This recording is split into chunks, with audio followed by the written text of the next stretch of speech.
ហើយតាក់ទងvớiភ្លើងពណ៌សយើងមាន2តង់យើងបើកខាងមុខមួយយើងបើកនេះមួយហើយបន្ទប់ទឹកយើងនេះហើយកុងតាក់គេនេះដល់ដូចនៅផ្ទះបន្ទប់ទឹកនៅផ្ទះយើងប្រើបានធម្មតាទឹកហើយទូទឹកកកយើងធំដាក់អីវ៉ាន់ម៉ាន់ច្រើនអត់មានទឹកតលទេអីវ៉ាន់មាន3 4ថ្នាក់ហើយតាក់ទងមួយក្អីនេះអង្គុយមកវាក្លុបវាធំវាពេញល្អយល់ទៅវាពេញល្អហើយកាន់តែពិសេសមួយទៀតនោះម៉ាសាយើងមានទាំងម៉ាសាគូតតាក់ទងនឹងផ្នែកខាងក្នុងយើង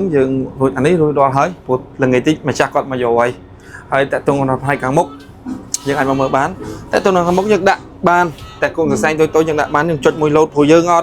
អត់ចាំបាច់ត្រូវដាក់សម្រាប់ចាប់ទាញទេព្រោះសម្រាប់ចាប់ទាញយើងវាប៉ះយូរទៅវាបាក់អញ្ចឹងថាប្រយោជន៍យើងដាក់មួយលោតមួយជាប់មួយលោតចឹងមកយើងដាក់ឯកសារសាមីអីតូចៗចឹងមកហើយនេះសម្រាប់កុងតាក់ផ្នែកខាងមុខសម្រាប់អំពូលនេះមួយហើយនេះយើងដាក់តេឡេបាននេះ10ទឹកហើយខាងនេះក្រៅអូខេយើងថាច់អានេះសម្រាប់ដាក់ក្បាលមីក្រូយើងសម្រាប់ច្រៀងយើងបិទទ្វារសិនសម្រាប់យើងកុំឲ្យវាលឺសំឡេងចេញខាងក្រៅអូខេហើយតែទៅនឹងកៅអីតោះឃើញអញ្ចឹងខ្ញុំនឹងបង្ហាញពីកៅអីនីមួយយើងប្រើប្រព័ន្ធភ្លើងមិនហើយតែទៅមួយកៅអីនេះអង្គុយមកវាក្លុបវាធំវាពេញល្អយល់ទៅវាពេញល្អមែនតើហើយតែទៅនឹងប្រព័ន្ធភ្លើងយើងមានទៅមុខមានថយក្រោយបានយើងមិនបាច់ចាំកាច់រុញដៃហើយទម្រួលជើងឡើងមកសេតមកវាបានធំមែនតើខ្ពស់មកយើងកេងបានស្រួលហើយការផ្ដេកប៉ុណ្ណេះយើងផ្ដេកក៏បានសម្រាប់កេងស្រួលហើយកាន់តែពិសេសមួយទៀតនោះម៉ាសាយើងមានទាំងម៉ាសាគូតយើងម៉ាសាខ្នងមកទៅវាប្រភេទម៉ាសាវាម៉ាសាខ្យល់វាមិនមែនម៉ាសាចុចទៀតវាប្រភេទម៉ាសាខ្យល់បងប្អូនអញមើលបានដុំវាឡើងមកអញ្ចឹងធំអញ្ចឹងវាឡើងមកធ្ងន់យ៉ាងវាជាប្រភេទម៉ាសាខ្យល់ដូចគេពងកដាអញ្ចឹងពងកដាតិចអញ្ចឹងហើយតកតងជាមួយនឹងភ្លើងយើងនេះកាន់តែពិសេសណាយើងអាចបិទបើកលើនឹងបានបើចាំប្រើកុងតាក់កាន់តែពិសេសទៀតស្រួល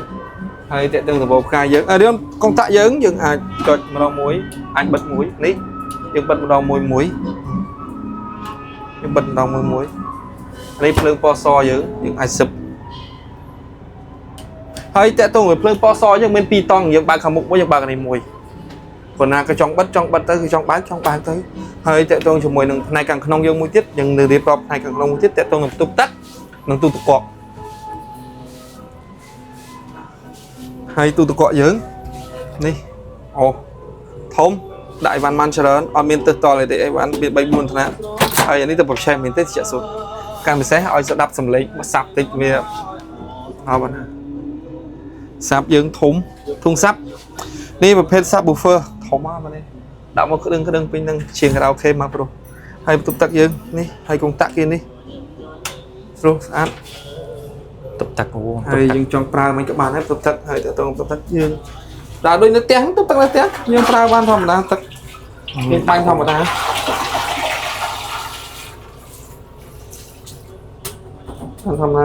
ភ្លើងដៃកញ្ចក់ស្អាតនេះបានរមណីមួយទឹកយើងហើយបន្ទប់គេងទៅបានធ្វើអញ្ចឹងលេទូយើងដាក់ស្រាតែយើងអត់បាត់កុងតាក់យើងបិទកុងតាក់វិញបាត់ហើយតាក់ទងនឹងបន្ទប់គេងនេះ4នាក់ល្មមមក4នាក់គ្រួសារគាត់តូចមួយ4នាក់គេសុំល្មើអូណែ